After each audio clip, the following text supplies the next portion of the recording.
Je suis Angela Damioli et à travers ce podcast Reconversion, je vous propose de découvrir le parcours de mes invités qui ont fait le choix de bousculer leur vie professionnelle établie en quête d'accomplissement, d'accord entre désir et vouloir, d'épanouissement individuel. De changements radicaux en prise de risque, de doutes en investissement personnel et financier. Pourquoi? À quel moment? Comment? Quelles conséquences cette décision a eu sur leur vie? Ils vous racontent tout. Et qui sait, peut-être qu'un jour, à votre tour, franchirez-vous le pas.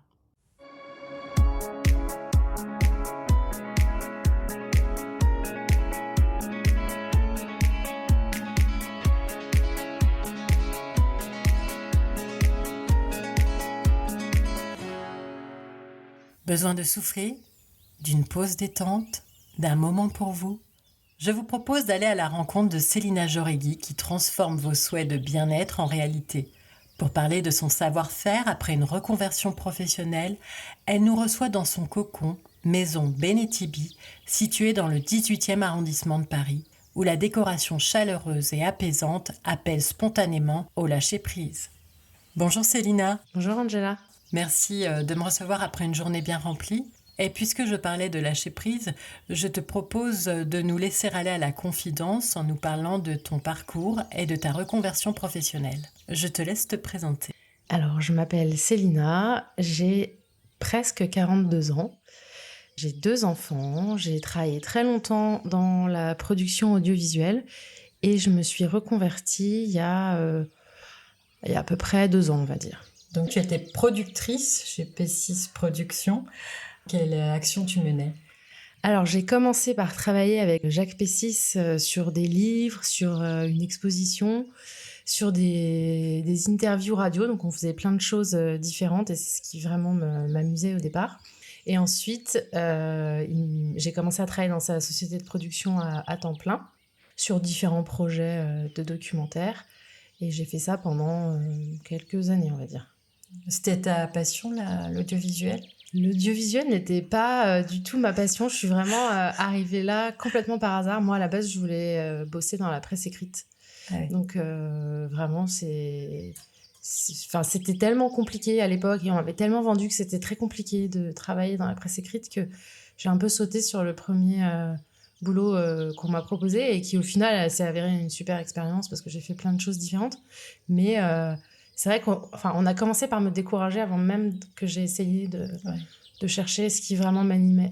Et qu'est-ce que tu as comme diplôme en fait ? À ta sortie finalement du lycée, tu as fait la fac, comment ça s'est passé ? En sortant du lycée, j'ai fait ce qu'on appelait un DUG à l'époque de lettres. Donc 2 années de lettres modernes à la Sorbonne. Ensuite, j'ai fait une maîtrise information et communication à l'IFP, Institut français de presse à Paris.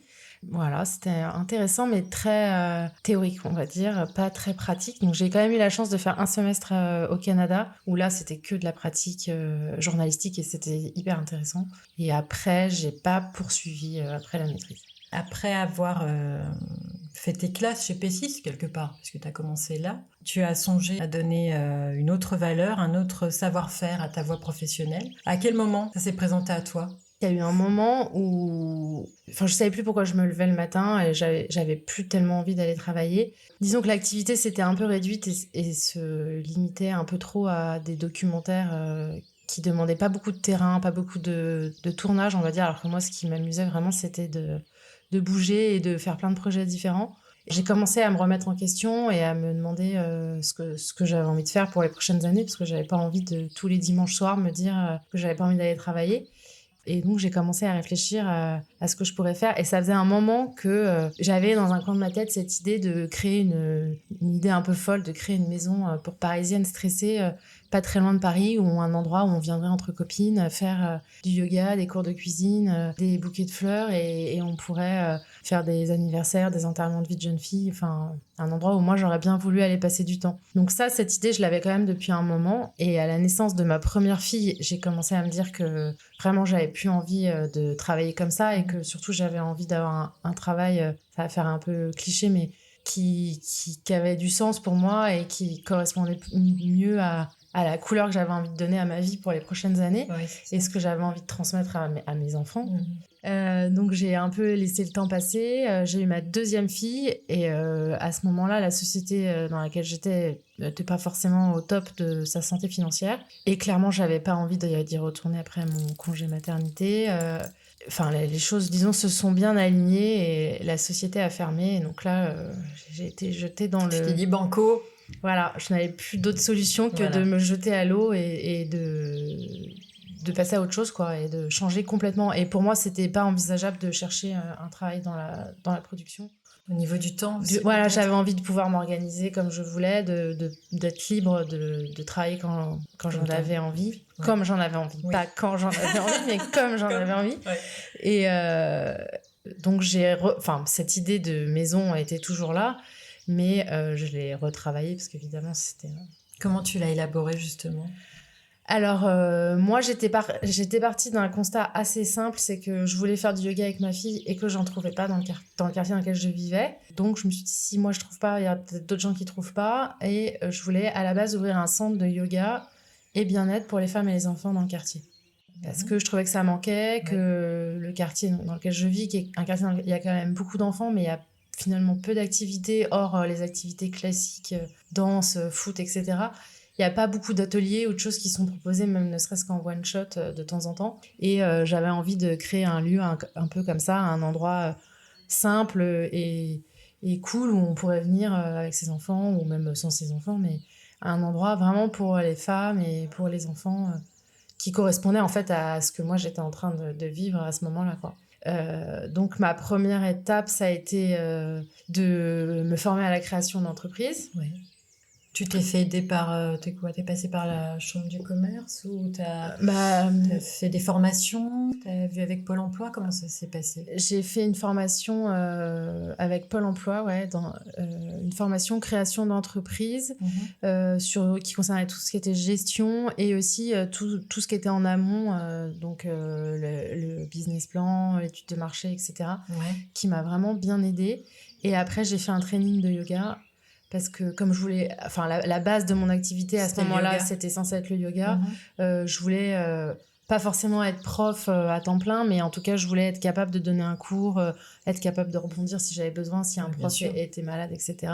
J'avais toujours eu cet attrait pour le yoga, toutes les activités de bien-être, de relaxation. Méditation aussi ouais. Méditation, j'avais un peu plus de mal avant mon training, mais...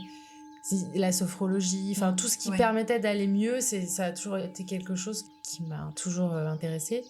Et donc avec le Covid, forcément, on ne savait pas trop ce qui se passait. Très compliqué, ouais.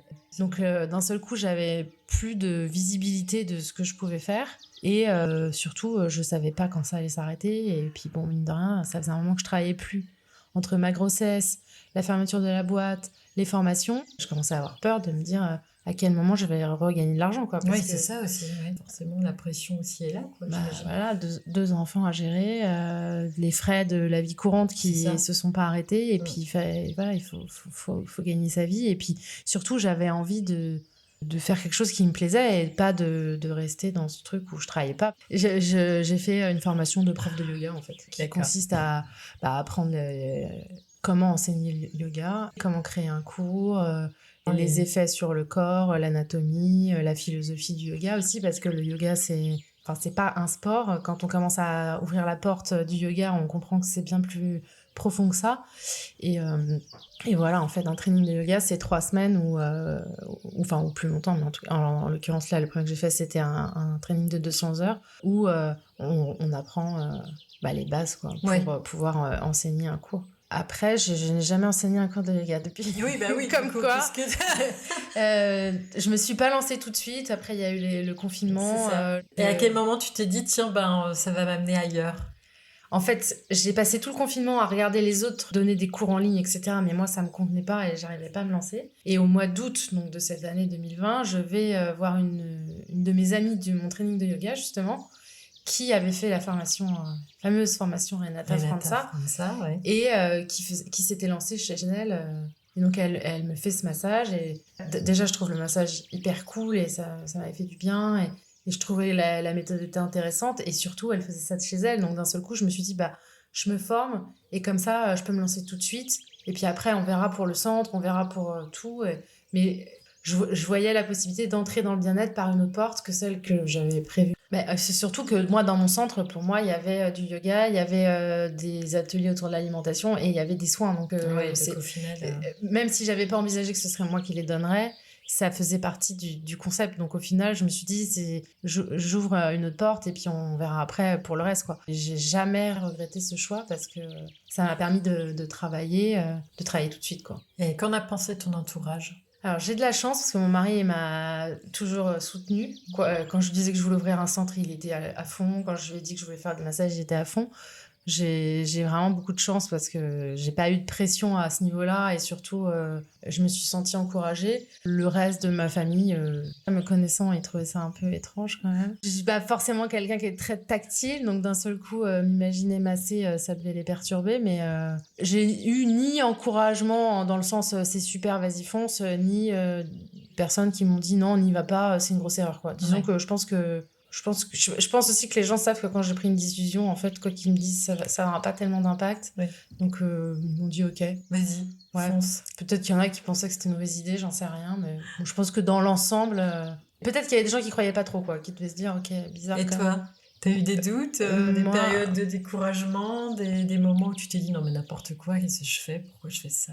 Franchement, j'ai pas eu tellement de doutes parce que de toute façon, pour moi, il fallait que je travaille, il fallait que ça me plaise, il fallait que ça me permette de vivre. Donc, j'avais pas le choix. Pour moi, il n'y avait pas d'option où ça marchait pas parce que voilà, après, je dis ça là, comme ça, avec le recul, mais tous les jours, je doute de tout et je me pose 3 milliards de questions. Ça, c'est la pratique. Mais en vrai, au jour le jour, je doute, mais dans la globalité, je pense que je me suis dit, il n'y a pas d'autre solution, en fait. De toute façon, c'est dans ce domaine-là que je veux aller. Ce que j'avais prévu initialement, c'est pas possible. Là, je vois une porte qui me semble vraiment intéressante et je fonce et ça va marcher.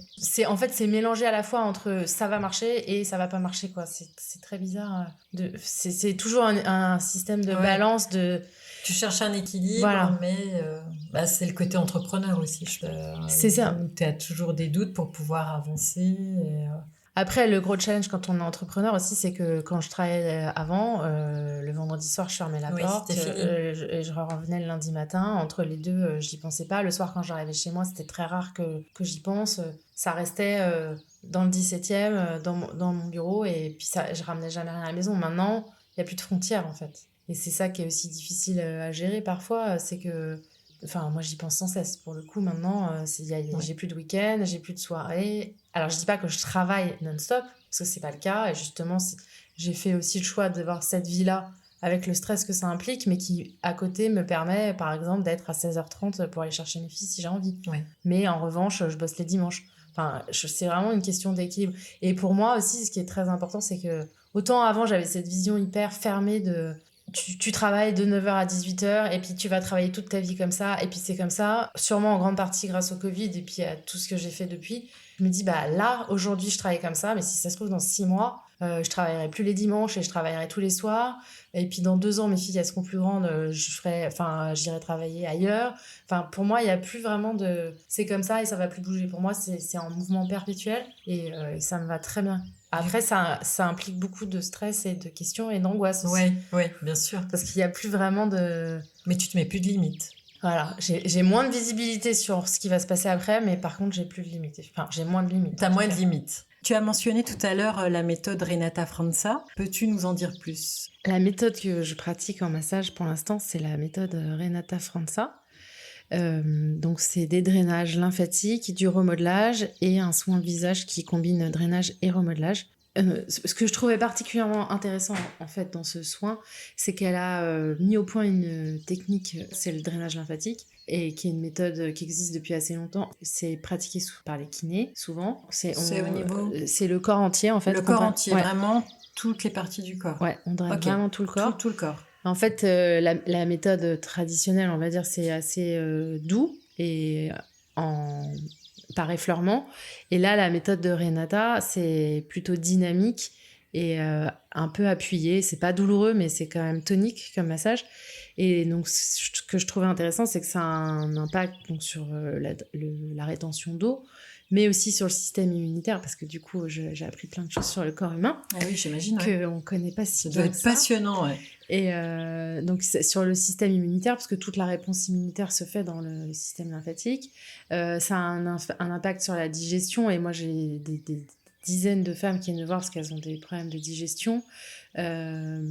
Et aussi, comme c'est assez appuyé, ça vient agir sur les muscles et les fascias. Ça vient oxygéner les muscles. Donc, c'est vraiment une méthode hyper globale, en fait, pour le corps. Donc, c'est un massage, mais c'est pas que du bien-être, c'est aussi de santé, c'est peut-être un peu fort, mais en tout cas, c'est un massage qui permet d'être en forme et de se sentir bien dans son corps. Donc, Ça énergise un peu aussi. oui, ça énergise un peu aussi. Ouais. Est-ce que tu proposes d'autres massages ou est-ce que tu prodigues des conseils Alors, pour l'instant, je fais que ces 3 massages, mais Ouais. là, j'ai 2 autres formations que je vais entamer bientôt. Une de médecine chinoise, un massage qui s'appelle le Qin et Tsang, qui là est vraiment axé sur le ventre, D'accord. donc sur la détox des organes et la détox des émotions aussi, parce que Oui, l'intestin. voilà, l'intestin, deuxième cerveau, qui Oui. cristallise beaucoup de choses. Et qui est pareil, un massage hyper puissant et vraiment très intéressant, surtout quand on a tendance à être tendu au niveau du ventre. Et le second, c'est un soin du visage, un soin Kobido. Donc ça, c'est un soin japonais Ouais. et qui est juste magique pour l'effet lifting et la jeunesse de la peau. Ventre, visage et corps, en final. Oui, parce qu'une fois qu'on a commencé, on n'a plus envie de s'arrêter. Bah oui, j'imagine. Donc, voilà, enfin, j'aimerais faire beaucoup de formations, pouvoir étoffer mixer un aussi, peu ouais. aussi Ouais. tout ça et proposer des soins un peu sur mesure à mes clientes. Ouais. Tu as lancé donc la maison Benetibi il y a un peu plus d'1 an. Quelles sont tes plus grandes satisfactions? Mes plus grandes satisfactions depuis que j'ai entamé ce processus de reconversion, c'est déjà d'être allée au bout de ce que je voulais, qui est quand même assez énorme pour quelqu'un comme moi qui a tendance à abandonner dès que ça devient trop compliqué. D'avoir créé, bon alors pour l'instant c'est pas encore un vrai espace qui est dédié à ça, mais je sais que ça viendra un jour ou l'autre. Mais j'ai quand même réussi à créer un espace qui, en tout cas de ce que m'en disent mes clientes, inspire vraiment le bien-être et elles sont contentes et elles reviennent très régulièrement. Donc je pense que Elles sont fidèles. elles sont fidèles Donc et ça leur satisfaites. fait du bien, ouais. Donc ça, je suis quand même contente. Je suis vraiment fière d'avoir réussi à me reconvertir complètement, en fait, parce Ouais. que je partais quand même de très loin. C'était le premier jour de formation où je me suis dit, mais qu'est-ce que je fais, en fait? Je n'avais aucune idée de comment toucher un corps, de ce qu'était un massage, enfin, à part sur moi, quoi, mais... Et j'écoutais les explications et je me disais, mais je ne vais jamais y arriver, c'est impossible. Enfin, dans quoi je me suis lancée? Et voilà, comme quoi on peut réussir à changer de tout à rien, comme ça. Il faut juste le vouloir et être intéressé. Enfin, si la personne que je suis aujourd'hui allait dire ça à la moi d'il y a 10 ans, je pense que celle d'il y a 10 ans lui rirait au nez en disant, mais jamais de la vie, Ouais. c'est impossible, quoi. Comme quoi, faut s'écouter, quoi. Par ton expérience, aurais-tu ou as-tu un conseil à donner à une personne qui hésite à se lancer dans une reconversion professionnelle? Si je devais donner un conseil à quelqu'un qui hésite, ce serait de foncer et de ne pas penser à ce qui pourrait arriver de terrible. Parce que ça empêche de faire beaucoup de choses. Et moi, ça m'a empêché dans plein de domaines différents de ma vie de faire beaucoup de choses, de me dire, et si ça se passe comme ça, et si il se passe ci, et si il se passe ça. Et au final, et si ça se passe bien, en fait. Ouais. Et ça, Voir le positif. Ouais. Et ça, je me le suis jamais dit. Et franchement, il n'y a aucun des domaines de ma vie dans lequel j'ai effectué un changement radical du jour au lendemain, sur lequel j'ai regretté après d'avoir changé de trajectoire, quoi. C'est de couper cette espèce de voix intérieure qui nous dit sans cesse que ça n'a pas marché, quoi. Et quels sont tes projets alors pour Benetibi? Il y en a beaucoup. Déjà, ce serait de faire d'autres formations pour proposer d'autres Oui. soins. Après, ce serait de développer des gammes de produits aussi différentes. J'ai un projet de faire des bougies là depuis 1 an sur lequel je travaille. Et puis, le but ultime, ce sera d'ouvrir un lieu qui sera complètement différent du premier lieu que j'avais imaginé, mais qui sera beaucoup plus à mon image. Et je suis très très contente que ce soit passé comme ça. Et si j'ai un autre conseil aussi à donner, c'est de ne pas rester focalisé sur quelque chose. Si on a une idée, on part d'un point et ensuite on arrive à un autre endroit. Y aller par étapes. Ouais. Et parfois, Sans se borner, quoi. Ouais. Parce que là, j'aurais pu rester sur mon truc et me dire non, je vais ouvrir mon lieu, il faut que j'attende que le Covid soit passé, j'aurais peut-être attendu 6 mois, 1 an, puis je serais repartie, puis ça aurait peut-être été compliqué, ou peut-être que ça aurait super bien marché, j'en sais rien.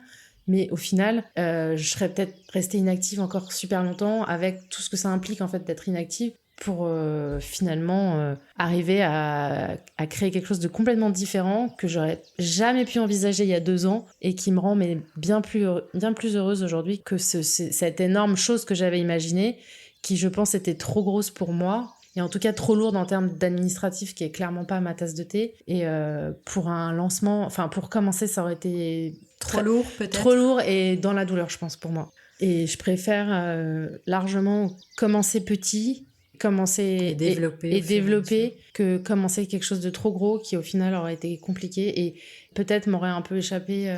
Là, au moins, c'est moi, c'est mon petit univers et je vois que ça plaît. Et donc, après, ça va se développer tranquillement. Et puis, en plus, ça correspond bien aussi à la période de ma vie où mes filles sont encore petites, ont encore besoin de moi. Donc, oui, c'est vrai, il y a ça aussi. Ouais, c'est hyper important. de prendre en compte aussi ses besoins personnels. Parce que mine de rien, un centre, ça m'aurait occupé toute ma life, quoi. Enfin, alors que là, je travaille, mais je peux moduler. Et je peux m'octroyer 2 heures le soir pour être là pour mes filles, savoir qu'entre 16h30 et 19h, je suis là pour m'occuper d'elles et tous les soirs. Ouais. Et si c'était à refaire? Je referais, mais plus vite, peut-être. Plus vite? Oui. Enfin, là, je pense que si, admettons, demain, je me dis, bon, c'est plus ça que je veux faire, je vais pas attendre 5 ans pour le faire. Ouais. Je vais y aller tout de suite, en me disant, de toute façon, si c'est pas mieux, c'est pas grave, je passerai à autre chose. Ouais. Mais non, j'ai jamais eu le moindre regret, ni pour la vie de salarié, ni pour mon ancien job, ni pour rien, quoi. Merci Célina. Merci Angela. Si vous souhaitez rencontrer Célina et vous offrir un moment de pur bien-être, rendez-vous sur le site benetibi.com, bene-tibi.com ou sur le compte Instagram benetibi.massage au pluriel.